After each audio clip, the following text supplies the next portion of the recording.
भारतीय इतिहास में ऐसे अनेक महापुरुष हुए हैं जिन्होंने अपने विचारों, कर्मों और आदर्शों से न केवल देश को बल्कि पूरी दुनिया को दिशा प्रदान की। उनमें से एक महान दार्शनिक, अध्यापक, विचारक और राजनीतिज्ञ थे डॉक्टर सर्वपल्ली राधाकृष्णन। वे केवल भारत के राष्ट्रपति ही नहीं बने, बल्कि भारत की उस परंपरा के प्रतिनिधि भी थे जो शिक्षा, दर्शन और मानवीय मूल्यों को सर्वोच्च मानती है। उनका जीवन एक आदर्श शिक्षक, निष्कलंक राजनेता और उच्च कोटि के दार्शनिक की जीवंत गाथा है। डॉक्टर राधाकृष्णन का जन्म 5 सितंबर 1888 तमिलनाडु के तिरुतनी नामक छोटे से गांव में हुआ। उनका परिवार साधारण ब्राह्मण परिवार था। पिता का नाम सर्वपल्ली वीरस्वामी और माता का नाम सीतम्मा था। परिवार आर्थिक रूप से बहुत समृद्ध नहीं था। पिता चाहते थे कि उनका बेटा साधारण जीवन जीकर धार्मिक ग्रंथों का अध्ययन करे, लेकिन विधि ने उन्हें विश्व प्रसिद्ध दार्शनिक और राष्ट्रपति बनाने की योजना बनाई थी। बाल्यकाल से ही वे बुद्धिमान और अध्ययनशील थे। कठिन परिस्थितियों में भी पढ़ाई के प्रति उनकी लगन अटूट थी। परिवार की सीमित आर्थिक स्थिति के बावजूद उन्होंने शिक्षा प्राप्त करने का निश्चय किया और माता-पिता ने भी उनका साथ दिया। राधाकृष्णन की प्रारंभिक शिक्षा तिरुपति और तिरुवल्लुर में हुई। बाद में उन्होंने मद्रास क्रिश्चियन कॉलेज से स्नातक और स्नातकोत्तर की पढ़ाई पूरी की। उन्होंने दर्शन शास्त्र, फिलॉसफी को अपने अध्ययन का विषय बनाया। स्नातक के दिनों में उन्होंने एथिक्स, नैतिक दर्शन पर गहरी रुचि दिखाई। एमए की पढ़ाई के दौरान उन्होंने प्रसिद्ध दार्शनिकों प्लेटो, कांट, हेगेल और वेदांत दर्शन का गंभीर अध्ययन किया। उनकी थीसिस थी the ethics of the Vedanta and its metaphysical presuppositions. इस शोध पत्र ने ही उन्हें अंतर्राष्ट्रीय स्तर पर एक विचारक के रूप में पहचान दिलाई। स्नातकोत्तर की पढ़ाई के बाद राधाकृष्णन ने शिक्षक के रूप में अपना करियर शुरू किया। उन्होंने मद्रास प्रेसिडेंसी कॉलेज और फिर मद्रास क्रिश्चियन कॉलेज में अध्यापन किया। बाद में उन्हें मैसूर विश्वविद्यालय में दर्शन शास्त्र के प्रोफेसर के रूप में नियुक्त किया गया। यहां उनके व्याख्यान इतने प्रभावशाली होते थे कि विद्यार्थी घंटों तक मंत्रमुग्ध होकर सुनते थे। उनके अध्यापन का प्रभाव केवल कक्षाओं तक सीमित नहीं था। वे छात्रों को जीवन के गहरे अर्थ और मानवीय मूल्यों से भी अवगत कराते थे। इसी कारण विद्यार्थी उन्हें केवल शिक्षक ही नहीं, बल्कि मार्गदर्शक और आदर्श मानते थे। 1921 में उन्हें कलकत्ता विश्वविद्यालय में दर्शन शास्त्र के प्राध्यापक के रूप में बुलाया गया। यहां उनका संपर्क देश विदेश के विद्वानों से हुआ और उनका दार्शनिक दृष्टिकोण और व्यापक हो गया। डॉक्टर राधाकृष्णन का दर्शन भारतीय वेदांत और पश्चिमी दर्शन का अनूठा संगम था। उनका मानना था कि भारतीय संस्कृति और दर्शन की आत्मा आध्यात्मिकता है, जबकि पश्चिमी विचारों से हमें वैज्ञानिक दृष्टिकोण और यथार्थपरक सोच मिलती है। उन्होंने अद्वैत वेदांत को आधुनिक परिप्रेक्ष्य में प्रस्तुत किया। उनका कहना था कि सत्य एक ही है, लेकिन उसकी व्याख्या विभिन्न रूपों में होती है। सभी धर्म एक ही परम सत्य की ओर ले जाते हैं। उनका विश्वास था कि शिक्षा का उद्देश्य केवल नौकरी पाना नहीं है, बल्कि व्यक्तित्व का विकास और जीवन को मूल्यवान बनाना है।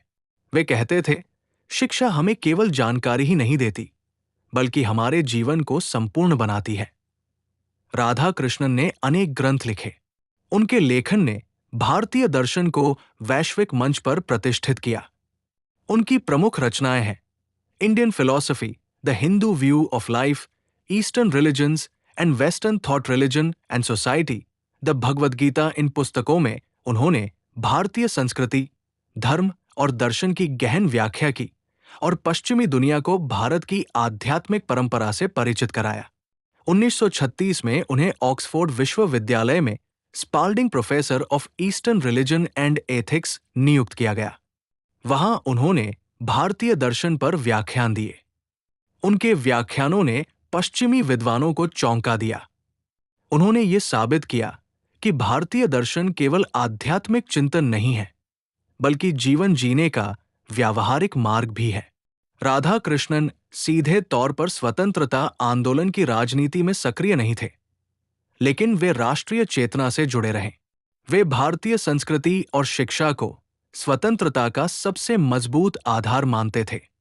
1946 में वे भारतीय संविधान सभा के सदस्य बने। बाद में उन्हें यूनेस्को में भारत का प्रतिनिधि बनाया गया। उनके विचारों ने वैश्विक स्तर पर भारत की पहचान मजबूत की। 1949 में उन्हें सोवियत संघ में भारत का राजदूत नियुक्त किया गया। वहां उन्होंने अपनी कूटनीतिक कुशलता से भारत और रूस के संबंध मजबूत किए। 1952 में वे भारत के उपराष्ट्रपति बने और लगातार 2 कार्यकाल तक इस पद पर रहे। इस दौरान उन्होंने राज्यसभा की कार्यवाही को गंभीरता और विद्वता से संचालित किया। 1962 में वे भारत के दूसरे राष्ट्रपति चुने गए। डॉक्टर राधाकृष्णन ने 1962 से 1967 तक भारत के राष्ट्रपति के रूप में कार्य किया। उनका कार्यकाल कई दृष्टियों से महत्वपूर्ण रहा। उन्होंने शिक्षा को सर्वोच्च प्राथमिकता दी। उन्होंने विज्ञान, संस्कृति और साहित्य को बढ़ावा दिया। अंतर्राष्ट्रीय स्तर पर भारत की छवि को मजबूत किया। उनकी विद्वता और विनम्रता ने उन्हें जनता का प्रिय राष्ट्रपति बना दिया। जब वे राष्ट्रपति बने तो उनके कुछ विद्यार्थियों और मित्रों ने उनसे जन्मदिन मनाने की अनुमति मांगी। इस पर उन्होंने कहा, यदि आप मेरे जन्मदिन को मनाना चाहते हैं तो इसे शिक्षक दिवस के रूप में मनाएं। तभी से 5 सितंबर को शिक्षक दिवस के रूप में मनाया जाता है।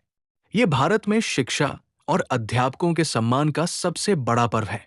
डॉक्टर राधाकृष्णन को अनेक राष्ट्रीय और अंतर्राष्ट्रीय सम्मान मिले। 1931 में उन्हें नाइटहुड की उपाधि मिली। 1954 में उन्हें भारत सरकार ने भारत रत्न से सम्मानित किया। 1961 में उन्हें जर्मनी का ऑर्डर ऑफ मेरिट मिला। उन्हें दुनिया की अनेक विश्वविद्यालयों से मानद डॉक्टरेट की उपाधियां भी मिली। राष्ट्रपति पद छोड़ने के बाद वे शांत जीवन व्यतीत करने लगे। उनका स्वास्थ्य धीरे धीरे गिरता गया। 17 अप्रैल 1975 को उनका निधन हो गया। उनके निधन पर पूरा देश शोकमग्न हो गया। उन्हें भारत का दार्शनिक राष्ट्रपति कहा जाता है। डॉक्टर राधाकृष्णन के विचार आज भी प्रासंगिक हैं। शिक्षा का उद्देश्य चरित्र निर्माण है। धर्म मानवता को जोड़ता है, विभाजित नहीं करता। भारतीय संस्कृति विश्व बंधुत्व का संदेश देती है। शिक्षक राष्ट्र की आत्मा है। डॉक्टर राधाकृष्णन केवल एक राष्ट्रपति नहीं थे, वे एक युग थे। उन्होंने दिखाया कि शिक्षक और दार्शनिक भी देश की राजनीति और प्रशासन को दिशा दे सकते हैं। उनकी स्मृति में भारत ही नहीं, पूरी दुनिया में शिक्षा और दर्शन के क्षेत्र में शोध और कार्यक्रम चलते रहते हैं। डॉक्टर सर्वपल्ली राधाकृष्णन का जीवन हमें सिखाता है कि ज्ञान ही सबसे बड़ी शक्ति है। उन्होंने अपने विचारों और कर्मों से ये साबित किया कि शिक्षा, संस्कृति और दर्शन ही किसी राष्ट्र की असली पूंजी है। उनकी जीवन गाथा केवल भारतवासियों के लिए ही नहीं, बल्कि पूरी मानवता के लिए प्रेरणा स्रोत है।